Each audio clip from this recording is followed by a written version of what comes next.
Bismillahirrahmanirrahim. Assalamualaikum warahmatullahi wabarakatuh. Baik, sebelumnya perkenalkan nama saya Robi Saputra dengan NIM D1C121026 dari kelas F002. Baik, di sini saya akan mempresentasikan materi uh, tugas, ini mata kuliah terkait mata kuliah rekognisi teknologi bioenergi. Baik, pada presentasi kali ini saya akan membahas beberapa materi. Pertama itu apa pengertian atau apa itu bioenergi, serta apa saja bagian-bagian dari bioenergi, serta gimana proses pembuatan dari bagian bioenergi tadi, dan juga apa saja standar mutu dari bagian bioenergi yang akan dicek ataupun bagaimana standar mutu sesuai dengan SNI-nya. Baik, mempersingkat waktu, baik, langsung saja kita masuk ke materinya.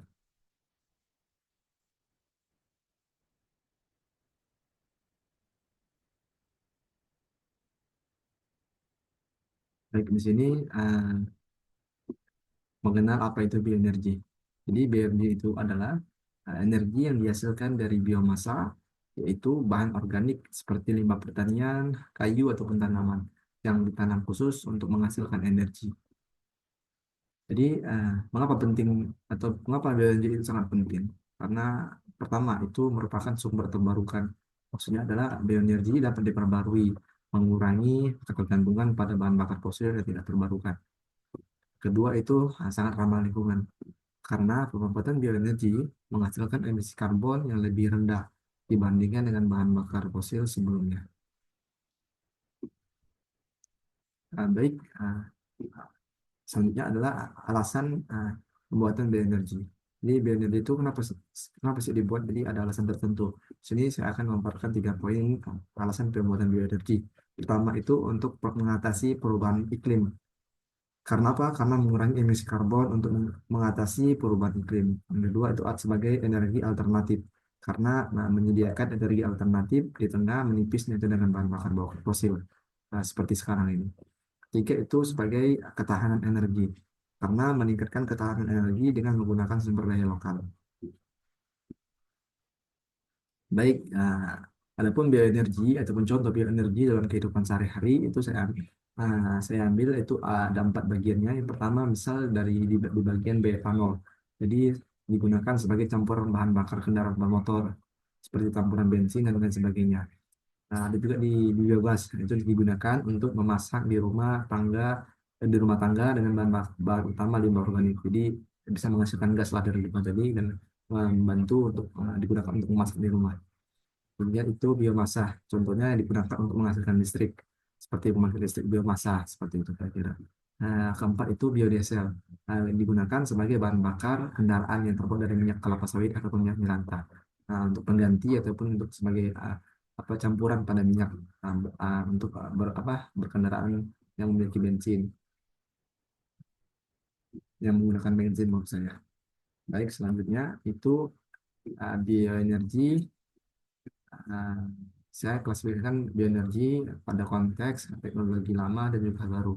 Jadi ada 3 saya paparkan. Pertama itu pemanfaatan tradisional. Sebenarnya bioenergi sudah dimanfaatkan sejak zaman dahulu seperti pembakaran kayu untuk memasak. Jadi dalam membakar kayu, menggunakan kayu itu sudah termasuk proses bioenergi ataupun bagian dari bioenergi itu sendiri. Yang kedua itu ada inovasi teknologi. Nah, teknologi bioenergi modern mulai berkembang pesat sejak pertengahan abad ke-20. Jadi, inovasi teknologi ataupun teknologi bioenergi yang mulai modern itu mulai berkembang pada saat itu sejak pertengahan abad kira-kira abad ke-20. Baik, yang ketiga adalah meningkatnya kesadaran lingkungan. Jadi, bioenergi sudah menjadi sorotan utama karena perubahan iklim dan kebutuhan untuk menggantikan bahan bakar fosil. Dan bisa kita lihat bahwasanya bahan bakar fosil ini sangat sulit sekali ditemukan sekarang dan juga sangat langka. Di sini saya memberikan 2 contoh bioenergi dalam konteks bioenergi pemanfaatan dengan cara tradisional dan juga pemanfaatan dengan cara yang sekarang ini atau modern. Contoh pertama saya ambil kayu bakar. Penggunaan kayu bakar penggunaan kayu sebagai bahan bakar untuk memasak dan mengangkat ruangan adalah bentuk bioenergi tradisional. Jadi dalam melakukan pembakaran menggunakan kayu itu sudah termasuk bagian dari bioenergi. Nah, tapi dalam bentuk bioenergi yang tradisional. Kedua adalah seperti bioetanol ataupun biodiesel, di mana produksi bioetanol dan juga biodiesel dari tanaman seperti jagung, tebu, ataupun kelapa sawit adalah bentuk bioenergi yang modern. Jadi baru-baru ini lebih lebih modern dan juga akan jelas dan dipastikan lagi akan lebih canggih seperti itu. Selanjutnya itu di sini saya akan paparkan empat bagian bioenergi tadi itu. Pertama itu biodiesel. Itu bisa dibilang sebagai bahan bakar yang ramah lingkungan juga. Karena di sini baik di sini saya akan memaparkan tiga tiga materinya. Pertama adalah definisi dari biodiesel, biodiesel itu sendiri. Apa itu biodiesel? Jadi biodiesel itu merupakan bahan bakar terbarukan yang terbuat dari lemak ataupun minyak nabati. Yang kedua itu bagaimana sih pembuatan ataupun proses pembuatan dari biodiesel ini? Baik, biodiesel diproduksi melalui proses esterifikasi, di mana ini merupakan proses utama yang paling penting dalam pembuatan biodiesel, yang dimana melibatkan reaksi kimia antara minyak nabati dan alkohol. Jadi bagaimana alur alur prosesnya? Baik, saya akan jelaskan alur prosesnya. Pertama adalah melakukan persiapan bahan baku. Misal kita gunakan minyak nabati, ya ini ambil contohnya minyak sawit ataupun CPO. Lalu kita siapkan juga alkohol. Itu biasanya digunakan metanol ataupun etanol. Terus dengan katalis, kita menggunakan katalis yaitu biasanya NaOH ataupun KOH. Lalu tahap kedua adalah proses proses esterifikasi, di mana itu merupakan proses pencampuran minyak dengan larutan metanol dan juga katalis. Lalu di proses dilakukan proses pemanasan sekitar suhu 60 sampai 65 derajat, lalu diaduk sekitar 1 jaman. Nah, ketiga itu masuk ke proses pemisahan. Jadi didiamkan dengan cara diamkan campuran hingga terbentuk dua lapisan. Jadi nanti akan terjadi dua lapisan, yakni biodiesel di atas dan juga gliserol di bawah. Lalu proses keempat itu masuk ke proses pencucian. Jadi bagaimana penyuciannya? Jadi cuci biodiesel dengan air hangat yang lumayan panas untuk menghilangkan sisa katalis ataupun kotoran yang masih menempel pada biodiesel tadi. Terakhir itu adalah proses pengeringan. Nah, bagaimana prosesnya adalah dengan cara dipanaskan biodiesel tersebut untuk mengeluarkan sisa-sisa air. Jadi air itu akan menguap ke atas. Nah, lalu biodiesel siap ataupun sudah siap untuk digunakan. Oke, yang ketiga itu adalah standar mutu biodiesel. Standar mutu. Mutu biodiesel ditentukan berdasarkan parameter. Itu ada kadar ester, angka steta, kandungan air, dan juga viskositas. Baik, di sini saya akan paparkan bagaimana apa itu apa saja standar mutu dari biodiesel itu sendiri. Pertama itu kadar ester. Kadar ester harus tinggi, mana biasanya itu sesuai standar itu berada pada besar besar dari 96,5%. Gunanya untuk memastikan keberhasilan proses proses verifikasi tadi. Kedua adalah kandungan air dan juga sedimen. Jadi biodiesel harus bebas dari air dan juga sedimen untuk mencegah korosi pada mesin. Jadi biar tidak gampang korosif ataupun berkarat mesin yang menggunakan mesin, apa tadi biodiesel tersebut gitu kan. Yang ketiga itu ada angka keasaman. Jadi angka keasaman harus rendah, setidaknya kurang dari 0,5 mg/kg per gram. Itu sesuai dengan standar SNI-nya, standar. Nah, ini juga untuk apa gunanya? Untuk mencegah kerusakan mesin tadi. Baik, selanjutnya adalah di sini penjelasan dari bioetanol.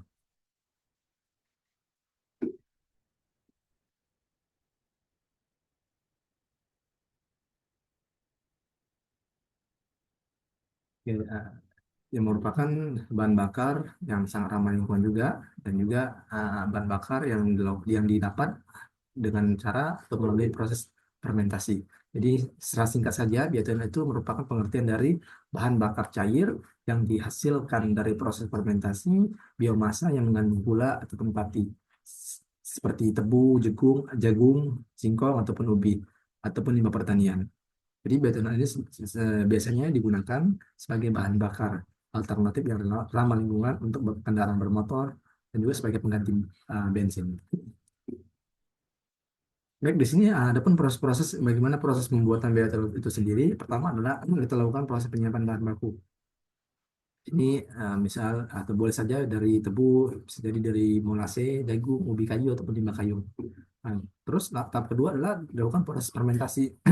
Di proses fermentasi ini maksudnya adalah dilakukan fermentasi yang kurang lebih 1 sampai 3 hari lah seperti itu.